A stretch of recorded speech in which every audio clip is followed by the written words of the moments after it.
We saw the Bank of Korea keeping rates on hold. Does the Korean economy have the momentum to sustain the recovery that we're seeing there without additional central bank support, do you think? I think the central bank easing cycle is over. I think we need to think about, as we see in terms of, there's some of these measures for emergency measures, and they're focusing more on the long term now. If you look at fiscal stimulus, they were talking more about the New Deal, which is basically focusing on the long-term growth aspects of it. The cash hand that they had in second quarter provided very strong rebound in retail sales. In fact, you're going to see positive growth. Another positive growth in June, and the surge in auto sales. We're looking at 40% increase year-on-year in auto sales. For the first half of the year, it's been basically positive growth for auto sales there.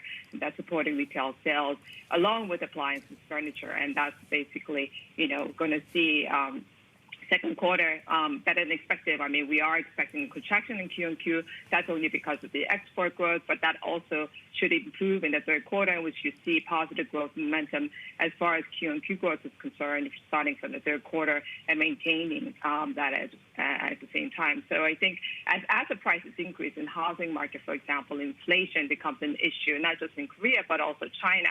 I think we got to think about how they basically shift their policy bias going forward.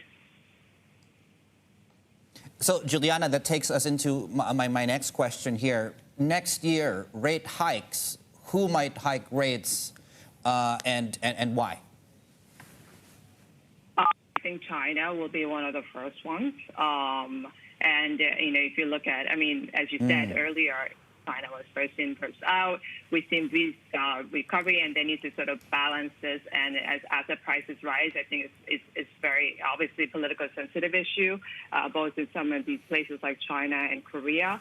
I think China will be the first, and I think the issues already has taken up a more measures from the government on the side of Korea, and I think the bias shift which should happen, I think, in terms of just hinting at that even sooner than I think what you're looking at in for the rest of the region. And at the same time, Asia will see rate hikes earlier than, long before the Fed or ECB start talking about it.